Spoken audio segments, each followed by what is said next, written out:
India's number 1 varicose veins hospitals ఐబీసీను సంప్రదించండి. మీ నొప్పి లేని ప్రయాణాన్ని ప్రారంభించండి.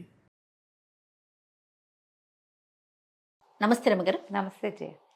రమ్మగారు, మనకి చాణక్య నీతిలో కొన్ని చెప్తా ఉంటారు ఆయన. మంచి మంచి శ్లోకాలు కదండి.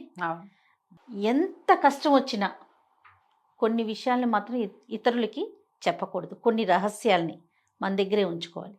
ఏంటవి? అసలు చాణక్యుల వారు ఏం చెప్పారు? చాణక్యుడు చెప్పింది 2000 సంవత్సరాల నాడు కదా. అందులో ఒక 80-90% యూజ్ అవుతాయి జయ. ఇప్పటికీ కూడాను ఒక 10% ఆ కాలానికి తగినవి అవి. ఈ కాలానికి తగింది కాదు. మరి అంతే ఉంటుంది కదా అమ్మగారు, కాలానుగుణంగా ఉంటాయి కదా ఏదైనా. అవును, సాధారణంగా మనం చూడు, ఎవరికీ చెప్పకూడని రహస్యాలు కొన్ని మనకుంటాయి మన జీవిత చరిత్రలో. మన చిన్నప్పటివి, ఫ్యామిలీ హిస్టరీస్, మనవే పొరపాట్లు, మనం చేసిన మోసాలు చేస్తారు ప్రతి వాళ్ళకి, మనుషులు కదా మనం, ఏవో అవి మనం రివీల్ చేస్తే దొరికిపోతాం కదా. అసలు ఎవ్వరికి చెప్పకూడదు. చెప్పకూడదు. ఎక్కడున్నా సరే ఒక్కసారి బయటికి వెళ్ళిందా అంతే కదా. మన రక్త సంబంధికులకు కానీ, కట్టుకునే వాళ్ళకి కానీ, అంటే వాళ్ళకి తెలిసినప్పుడు తెలుస్తుంది. మన నోటితో చెప్పకూడదు. చెప్పకూడదు. ఇప్పుడు కూడా, ఇప్పుడు మనం చూడు, ఈ పెళ్ళిళ్ళు వాటిలలో వ్యవహారాల్లో ఒకళ్ళ సంగతులు ఒకళ్ళు భార్యాభర్తలు చెప్పేసుకోవటం ఎంత పెక్కి ఊర్లైపోతాయి చేయాలి. ఎన్ని కేసులు హ్యాండిల్ చేస్తున్నారు రమ్మగారు మీరు కదా. రహస్యం చెప్పేసి దొరికిపోవటం, అది చెప్పకూడదమ్మా వాటిని. ఇప్పుడు జరిగిపోయిన దాన్ని మనం ఎలాగో మార్చలేం. మోసం చేయటమా అంటాం, వెంటనే నీకు ఆ క్వశ్చన్ ఉంటుంటుంది. మోసం చేయొచ్చా అంటాం. మోసం కాదు అది, దీన్ని మోసంగా భావించద్దు. ఎప్పుడో జరిగింది ఏదో విషయం, ఇప్పుడు దానికి ప్రజెంట్ మన జీవితానికి సంబంధం లేదు. ఆ కాలం అది, ఆ రోజున అది అట్లా అయిపోయింది. ఇప్పుడు అది చెప్పటం వల్ల ఇక్కడ జరిగే మేలేమీ లేనప్పుడు, కీడు ఉండే అవకాశం ఉన్నప్పుడు ఎందుకమ్మా చెప్పటము? ఇక్కడ ఫెయిర్గా ఉండటం లాంటివి తీసి పక్కన పెట్టాలి, అంతేనండి. డెఫినెట్గా ఫెయిర్గా ఉండటం అంటే ప్రజెంట్ ఫెయిర్గా ఉండు. ఇప్పుడు పొరపాట్లు చెయ్యొద్దు.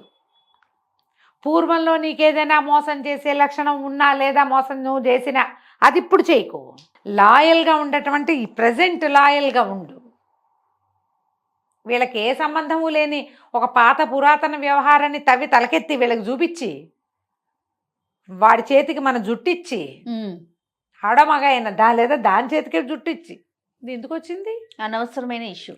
అసలు మర్చిపోరు జయ, ఎవరును విన్నవారు మర్చిపోరు కదా. వాళ్ళు మర్చిపోరు. వాళ్ళు నీ మీద వాడతారు, ఇంకెక్కడైనా వాడచ్చు. అందుకని పురాతన రహస్యాలు చెప్పకూడదు. ఒక పాయింట్ అసలు మామూలుగానే జనరల్గా. ఇప్పుడేం చేస్తున్నాం మనం, అక్కడ ఇక్కడ ఫోటోలు తీసుకుని అవన్నీ ఎక్కడో చోట పెడుతున్నాము. మనమేం చేయక్కర్లా, వాళ్ళే తెలిసిపోతాయి, అక్కడే తవ్వేస్తారు ఎక్కడో చోట నుంచి. సరే, ఇది ఇప్పుడు ప్రజెంట్ ఈ రోజులకి ఉపయోగపడే ఒక మాట చెప్పడం కోసం చెప్తున్నాం. చాణక్యుడు చెప్పింది ఏంటంటే, విత్త నష్టం, డబ్బు నష్టపోతే చెప్పకూడదట ఎవరికి. కానీ ఇప్పుడు ఎట్లా కుదురుతుంది చెప్పు? ఈ కాలానికి కుదురుతుంది. డబ్బు ఎక్కడో పోగొట్టుకున్నాం మనం. అది ఆ కాలంలో అప్పుడు అలా ఉండేది.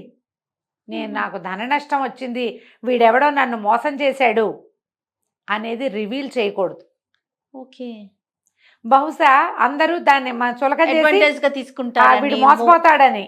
వీడు మోసపోతాడు కాబట్టి ఇట్లా వ్యాపారంలో నష్టపోయి వచ్చినా కూడా ఆ ఊళ్ళో నేను నష్టపోయాను అని చెప్పకూడదట. ఈ ఊళ్ళో ఆ కాలంలో చెప్పబడింది అది. విత్త నష్టం చెప్పకూడదా? రెండోది మనస్తాపం. మనకి చాలా తీవ్రమైన బాధ ఉంది లోపల, దాన్ని కూడా రివీల్ చేయొద్దంటారు. మనసులోనే ఉంచుకోవాలి. దీనివల్లైనా మనకి అసన్ఘాతంలాగా లోపల తగిలేస్తుంది దెబ్బ, అవమానం. అలాంటి వాటి చెప్పకూడదు. ఫలానా చోట ఇలా జరిగింది, వాళ్ళు నన్ను ఇలా అన్నారు, నాకు అది చాలా బాధ కలిగింది, అవి చెప్పొద్దంటారు. చెప్పకూడదట. ఎందుకు చెప్పకూడదో డిస్కస్ చేద్దాం దాని మీద. మనం ఆయన చెప్పిన వాక్యాలు చెప్తున్నాం. తర్వాత గృహిణ్యాహ చరితం, నీ భార్య యొక్క చరిత్ర ఇతరులకి చెప్పద్దు. ఇప్పుడు అలా ఉందమ్మా లోకం? లేదు. అసలు అంటే దీన్ని బట్టి చాణక్యుల వారు చెప్పింది పాపం మనకి ఈ రోజుకి యూజ్ అవట్లా. నో, కానీ నేను చెప్తా దాని మీద కూడా నీకు. ఓకే, అయిందా?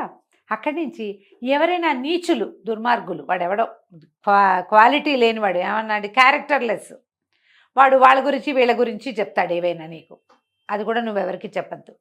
నువ్వు ఏదైనా ఒక విషయం ఒకళ్ళ దగ్గర నుంచి తెలుసుకుంటే వాడి చరిత్రని బట్టి నీ రివీలింగ్ ఉండాలి.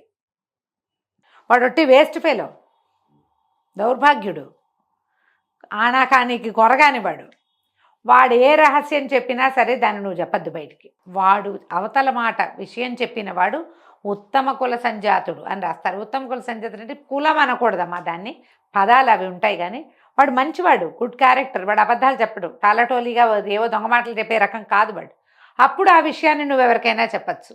అంతేగాని నువ్వు ఎక్కడో చిన్న చిన్న సందుల్లో గొంతుల్లో అక్కర్లేని మాటలు తెలుసుకుని కొంతమంది కుళ్ళు బుద్ధితోటి కూడా మాట్లాడతారు.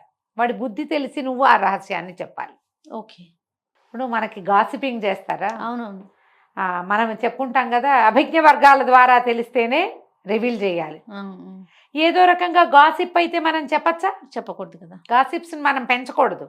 అది కరెక్ట్గా సరైనది విశ్వసనీయ సమాచారం అయితేనే దాన్ని నువ్వు రివీల్ చేయాలి. లేదా నువ్వు గనక మాట్లాడేస్తే నీ క్యారెక్టర్ పోతుంది. ఇక్కడ చెప్పకూడదు అది కూడా. ఓకే, ఇది పాయింట్ కరెక్ట్గా ఉంది కదా. ఇది బాగుంది. తర్వాత అవమానాన్ని ఇతరులకి చెప్పకూడదు. నువ్వు ఎక్కడైనా అవమాన పడతావు, పరువు తగ్గిపోతుంది, అది కూడా రివీల్ చేయకూడదు. బాగుందిగా. నువ్వు మోసం చేయబడినా, అవమానింపబడినా, నీ డబ్బు నష్టపోయినా, భార్య గురించి, నీ భార్య గురించి, తర్వాత ఆ విశ్వసనీయమైన సమాచారం కానప్పుడు ఈ 5 రకాలలోనూ నువ్వు రహస్యాలు ఎవ్వరికీ చెప్పద్దు, ఎట్టి పరిస్థితుల్లో చెప్పకూడదు. ఇప్పుడు మనం ఫస్ట్ పాయింట్కి వద్దాం. డబ్బులు పోగొట్టుకుంటే చెప్పద్దు. ప్యాకెట్లో పోగొట్టుకున్నావు చెప్పకు. ఎక్కడో బెట్టు కట్టావు చెప్పకు. కోళ్ళ పందాల్లో పోగొట్టుకున్నావు చెప్పద్దు. ఇప్పుడు వచ్చినాయి కదా సైబర్ క్రైమ్లు. రమగారు చెప్పకపోతే అది కంటిన్యూ అవుతుంది కదండి. చెప్తేనే కదా నలుగురు మీలాంటి వాళ్ళు అసలు అదేం పనిరానైనా పేకాటలేంటి, కోళ్ళ లేదా బెట్టింగ్లేంటి అని తిడితే కదా వారు ఆగేది. చెప్పకుండా దాచేసుకుంటే ఎట్లాగా చెప్పండి. పాయింట్ అది కాదు. ఏమిటి, ఎవడైనా బుద్ధి చెప్పించుకోవడానికి చెప్తాడమ్మా రహస్యము? నువ్వు చెప్పు. బుద్ధి నాకు నా దగ్గర 10,000 ఉండవి, నేను బెట్టింగ్లో పోగొట్టుకున్నానంటే నాకు చెప్పావు. నాకు చెప్తే నేను తిడతానని నీకు తెలీదా? తెలుసు. తిట్టించుకోవచ్చు కదా. నువ్వు తిట్టించుకోకు, నువ్వు ఆ పని చెయ్యి, అది కంటిన్యూ చేయమని చెప్పలేదుగా. ఎస్ అది కరెక్టే. నేనేమంటున్నాను, కనీసం ఇప్పుడు ఒకరికో ముగ్గురికో నలుగురికో చెప్తే ఎవరైనా తిడితే బుద్ధి వస్తుంది కదా. అలా చెప్తే ఎవరైనా తిడితే నాకు బుద్ధి వస్తుంది అని ఎవడైనా అనుకుంటాడా? అనుకోడు. ఆకలేసి ఎవరికైనా ఆకలిస్తుందని చెప్తే అన్నం పెడతారు. అంతేగాని నేను చేసింది వెధవ పని, నేను డబ్బులు పోగొట్టుకున్నాను అని చెప్తే నీ క్యారెక్టర్ ఏమవుతుంది? మైనస్ అయిపోతుంది, మొత్తం పోతుంది, మొత్తం పోతుంది. కాబట్టి నువ్వు డబ్బు పోగొట్టుకున్నది ఇది నీ తెలివి తక్కువ వల్ల, నీ చాతకాంతానం వల్ల, నీ అసమర్థత వల్ల, నీ చెయ్యకూడని పనులు చేసే నీ గుణం వల్ల నువ్వు పోగొట్టుకుంటే చెప్పద్దు. అదే నువ్వు నీ క్రెడిట్ కార్డు ఎవడో కొట్టేశాడు చెప్పేసావు, చెప్పుకోవాలి. ఇవి లేవుగా ఆనాడు. అదేండి ఆ రోజున ఇవి లేవు, మోసాలున్నాయి. మోసం, ఆ మోసగింపబడితే చెప్పకూడదు, అవమానింపబడితే చెప్పకూడదు. ఏమంటారు, వాడి చేతిలో పోయావు మా దగ్గర వేషాలు ఇస్తావా అంటారు. వీటిలలో నీ క్యారెక్టర్ పోతుంది. అదేలే, నువ్వు జాగ్రత్త పడు. ఇతరులకు డబ్బులు ఇవ్వకుండా జాగ్రత్త పడు. ఎక్కడైనా అప్పులు చేయకుండా జాగ్రత్త పడు. ఈ బెట్టింగ్లో విట్టింగ్లో ఏవో చేస్తావు, ఏవి చేయకు కదా. మనస్తాపం ఒకటి నీకు చాలా కష్టంతో వచ్చింది, అది కనుక ఎవరికైనా చెప్పావా దాని మీదే తగ్గదు. ఇప్పుడు నాకు ఇక్కడ బుల్లెట్ తగిలింది అని నేను చెప్తే వాడు మొదటి దెబ్బ ఇక్కడే కొడతాడు. అంతేగా. నువ్వు మీరు సినిమా ఫైటింగుల్లో చూడండి, ఎక్కడ దెబ్బ తగిలిందో దాని మీద బిస్కే. మనకి తగిలిన దెబ్బని చూపించామా అది లూప్ హోల్ అయిపోతుంది. ఆ రహస్యాలు చెప్పకూడదు. ఓకే, చెప్తా ఒక కథ. ఎవరిది ఇది? నాకు బాగా గుర్తున్నంత వరకు బమిడిపాటి రామగోపాలం గారిదని నేను నమ్ముతున్నా. భరాగో కథల్లోనే ఉన్నట్టుంది. ఈయన ఒక ఆయన ఫ్రెండ్ ఇంటికి పండగకి వెళ్తాడు. భార్యకి చెప్తాడు ఆ పండగలో వాళ్ళు ఎంత బాగా చూశారు, ఎన్ని పదార్థాలు తినిపించారు, ఎంత అద్భుతంగా మంచి శంకుమార్కు లుంగి కట్టించారు, ఎంత సూపర్గా జరిగిందో చెప్తాడు మా భార్యకి. ఆవిడ పోనీలేండి పండక్కి మీకు అన్నీ చక్కగా జరిగినాయి, పండక్కి చక్కగా తలంటి పోసుకున్నారు, చక్కగా సేవ తిన్నారు, ఇక్కడ ఏమున్నాయి, ఇక్కడ ఏం లేవు, మన మీ ఫ్రెండ్ మిమ్మల్ని ఎంతో బాగా చూశాడని సంతోషిస్తుంది. రెండో రోజు సాయంత్రమో మూడో రోజు పొద్దునో తెలుస్తుంది ఈయన ట్రైన్ ఎక్కితే ఆయన బ్యాగు పర్సు ఎవరో కొట్టేశారని. అసలు జరిగింది అది. ఆయన రైల్వే స్టేషన్లో ఉండి చివరికి భార్యకి తెలియకుండా ఎలాగో ₹1 సంపాదించి ఇంటికి వచ్చాడని తర్వాత తెలుస్తుంది.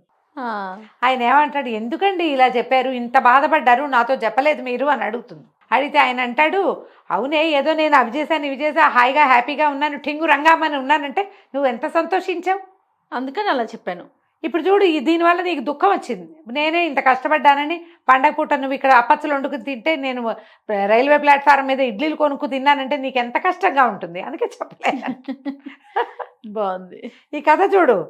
అసలు అది ఎన్నిసార్లు చదివిన రామగోపాలం గారిదే నా జ్ఞాపకం ఉన్నంత వరకు అలాగే ఉంది. ఒకవేళ కాకపోతే పైఠకులు నన్ను క్షమించండి, నాకు అలాగే గుర్తుంది మరి ఆ పుస్తకంలోదే అని. ఈ వీరిది కాకపోతే మధురాంతకం రాజారాం గారిదేమో, వీళ్ళిద్దరిలో ఎవరో ఒకళ్ళది పాత పుస్తకపు కథ, ఎప్పుడో ఒక 25-30 ఏళ్ల క్రితం చదివా. ఓ ఇటీవల చదివాను. ఓకే, ఎప్పుడో చదివాను. వీళ్ళిద్దరిలో ఒకరిది. ఎంత నచ్చిందో ఆ కథ నాకు. అవమానం చెప్పకూడదు, దానివల్ల మన సొంత వాళ్ళకి మనస్తాపం కష్టంగా ఉంటుంది. నీ శత్రువులు ఒకవేళ అవతల వాళ్ళకి నీ మీద చులకన భావం ఉందనుకో, అది పెరిగిపోతుంది. ఓకే. తర్వాత గృహిణ్యాహ చరితం. ఇప్పుడు గృహిణి అంటేమా పూర్వపు రోజుల్లో భార్య భగవంతుడిచ్చిన నేస్తం, ఎలాంటిదైనా ఆమెను తనతోటే ఉంచుకోవాలనే కాలం అమ్మా అది. ఈ పెళ్ళాలు వదిలేయటాలు, లిచ్చక్కబోటాలు, ఇంకోళ్ళని తెచ్చుకోవటాలు, రెండో పెళ్ళి మూడో పెళ్ళి అప్పుడు లేవు. 2-3 పెళ్ళిళ్ళు చేసుకుని వాళ్ళు రాజులు బ్రాహ్మణుల్లో కూడా అన్ని జాతుల్లోనూ 2 2 భార్యలు 3 భార్యలు ఉండేవాళ్ళు. ఈ వదిలేయటం అలాంటివి ఉండేవి కాదు. భార్య పెళ్లి చేసుకున్న తర్వాత ఆమె అంత మనలాంటి సేమ్ కులం కాకపోయినా తెలిసేది కాదు కదా, అప్పుడు చెప్పకూడదు, అది చెప్పకూడదు. భార్య యొక్క తండ్రో తల్లో అంత మంచివాళ్ళు కాదనుకో, ఆమె చిన్నతనం నీకు తెలిసినంత ఫెయిర్ కాదు, ఏమిటో అక్కడ ఫిషి, అది కూడా చెప్పకూడదు. చెప్పకూడదట. భార్య రహస్యం చెప్పకూడదు. ఇప్పుడు దీని మీద నేను ఇంకొక పాయింట్ చెప్తా, ఈ కాలానికి ఉపయోగపడేది. నువ్వు భార్యతో ఉండదలుచుకోలేదు, మీ ఇద్దరు మ్యూచువల్గానో ఇంకో రకంగానో విడిపోదలుచుకున్నారు, నువ్వేదో చెప్తావో ఏం చేస్తావో నీ కర్మ. కానీ నీతోటే ఉంటే, నువ్వు ఆమెను నీతోటే ఉంచుకుంటే, ఆమె క్యారెక్టర్ గురించి ఇతరుల దగ్గర మాట్లాడద్దు. దానివల్ల నీ జీవితం మిజరబుల్ అవ్వటమే కాకుండా మీ పిల్లల జీవితం మిజరబుల్ అవుతుంది. ఇలా చేస్తారు కదా, మా ఆవిడ గయ్యాడని, అన్నం ఉండదని, వాళ్ళ తమ్ముడు అదేని చెప్తుంటారు. 100% చెప్పేస్తారు కదా, వేళాకోళం ఎక్కిరింతగా వాళ్ళ నాన్న అలాగా అమ్మలాగా. ఇవి మీకు సరదాగా ఉంటాయో లేకపోతే మీ లోపల కడుపులో ఉన్న ఆక్రోశాన్ని బయటపెట్టడానికి ఉపయోగిస్తాయో కానీ మీ వెనకాల మీరు అవమానపడతారు. ఒక్కోసారి మొహం మీద కూడా జరుగుతుంది. మీ పిల్లల భవిష్యత్తులు పాడవుతాయి. ఇప్పుడు ఈ కాలం ఏంటి, వదిలించే కాలం, వదిలించుకునే కాలం కదమ్మా. అవును, ఎవరి దారిని వాళ్ళు పోయే కాలం. నేను జడ్జిమెంటల్గా నేను చెప్పలేను ఈ విషయాలు. కానీ చాణక్యుడు చెప్పింది గృహిణి అంటే ఏమిటమ్మా, నీ ఇంటిని దిద్దేది, మీ ఇంట్లో ఉండేది, నీ పిల్లల్ని చూసేది, మీ అమ్మా నాన్నకి అనవసరమో ఏదో ఒకటి పడేసేది. రేపొద్దున వాళ్ళు కనుక దాటిపోతే వాళ్ళ తద్దిన నువ్వు పెట్టాల్సి వస్తే నీ పక్కన నుంచునేది. ఆమెని తక్కువ చెయ్యొద్దు. బాగుంది రమ్మగారు, ఈ పాయింట్ అయితే నాకు నచ్చింది కదా. చాలా ఈ కాలానికి ఉపయోగపడే మాట చెప్పాడే చాణక్యుడు. 100%. మొదట విన్నప్పుడు మనకు నచ్చలా, అవును అవును, కానీ ఎంత అవసరం అమ్మా ఇది. చాలా అవసరం. భార్యల్ని చులకన చేయటం, చిన్నబుచ్చటం, నలుగురిలో అవమానపరచటం, ఆమె ఫ్యామిలీను వాళ్ళను తక్కువ చేసేయటం, మీ బాబు మీ అమ్మ అంటాం. ఆమెను తక్కువ చేస్తే ఆవిడ తక్కువ అవ్వదు నాయన, మీరే తక్కువ అవుతారు. ఆ అవమానం మీది. ఆమె సరైంది కాదు, పోనీ మీ సరైనతనం చూపించాలిగా మీరు. అంతేగా, మన సరైనతనం ఒకటి ఉంది కదా. ఎలా ఉన్నా భార్య ఉంచుకోవాలి, బాగా ఉంచుకోండి, మర్యాదగా గౌరవంగా. క్యారెక్టర్ అసాసినేషన్కి దిగద్దు. ఓకే, ఈ పాయింట్ బాగుంది కదా, చాలా క్లియర్గా. ఇక తర్వాత మనం మనస్తాపాలు ఇతరులకి చెప్పకూడదు. అవమానపడింది చెప్పకూడదు. దానివల్ల ఏమవుతామంటే చులకనైపోతాం. ఇప్పుడు మనకి ఇంకొకటి వచ్చింది, ఈ కాలపు అమెండ్మెంట్ ఇప్పుడు చెప్తాను అది కూడా. అప్పటి కాలంలో మనకి మానసిక సమస్యలు, ఎవరైనా మన సమస్యను విశ్లేషించి ఇది చెయ్యి ఇలా చెయ్యి అని చెప్పే కాలం కాదు. కానీ ఇప్పుడు ఆ కాలం ఇది. మీరు వైద్యుడి దగ్గర మనస్సుని తెరవండి. ఒక థెరపిస్ట్ దగ్గర కూర్చుంటే, ఒక Open గా. సైకాలజిస్ట్ దగ్గర కూర్చుంటే, మనం అవమానపడింది చెప్పకూడదని దాచుకోకండి. ఆ చిన్నప్పటి సూక్ష్మాలు లోపల గుచ్చుకుని ఉంటాయి కదా, మనశ్శల్యం అంటారు, అది లోపల ఉండిపోతే మీరు ఆరోగ్యంగా ఉండరు. అక్కడ మాత్రం మీరు రివీల్ చేయాలి. ఈ కాలంలో ఓకే. చిన్నప్పటి ఇబ్బందులు, ఏవో అబ్యూజివ్ థింగ్స్, చిన్నప్పుడు మీరు ఇతరుల దగ్గర నుంచి ఎదుర్కొన్నటువంటి ఆ చిన్నతనపు బాధలు, వీటిని షేర్ చేయటం వల్ల ఏమవుతుందంటే లోపల నుంచి ముళ్ళు తీసి బయటపడేసినట్టే. దానివల్ల మీరు ఇలా ఉన్నారు అనేది మీకు అర్థమవుతుంది. దాన్ని వదిలించుకుంటే మనం బాగుంటామని తెలుస్తుంది. ఆ అంతఃశల్యాలని ఒక థెరపిస్ట్ దగ్గరో, ఒక సైకాలజిస్ట్ దగ్గరో, ఇంకొక ప్లస్ పాయింట్ చెప్తా, హోమియో డాక్టర్ దగ్గర మీరు రివీల్ చేయొచ్చు.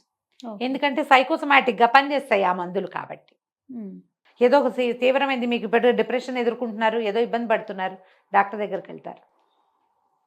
ఇది చిన్నప్పటి నుంచి ఇలాంటిది ఉందండి, మా చిన్నప్పుడు ఇలా ఒకటి జరిగింది, దానివల్ల నాకు బాధగా ఉంటుంది, అప్పటి నుంచి నాకు ఈ భయం ఉండిపోయింది చెప్పాలిగా. చెప్పాలి. రివీల్ చేస్తే దానికి సరిపడా మందు పడుతుంది. రివీల్ చేస్తే దానికి సరిపడా ప్రతిక్రియ, మీరు ఇప్పుడు ఎలా ఆలోచించాలో మీకు చెప్పబడు. ఓకే. కాబట్టి వీళ్ళకి చెప్పండి, ప్రజలతో పంచుకోకండి వాటిని. దానివల్ల మీకు కొత్త అవమానాలు, కొత్త ఇబ్బందులు వస్తాయి. కాబట్టి ఈ రహస్యాలని ఇంత మటుకు ఉంచుకోండి. చాణక్యుడు చెప్పిన మాటని మనం ఈ రోజులకు సరిపడా సరిపెట్టుకుంటున్నాం. అంతే. మీరు ఆలోచించుకుని మీ సొంతానికి కూడా సరిపెట్టుకోవచ్చు. రైట్. నమస్తే. నమస్తే జీ.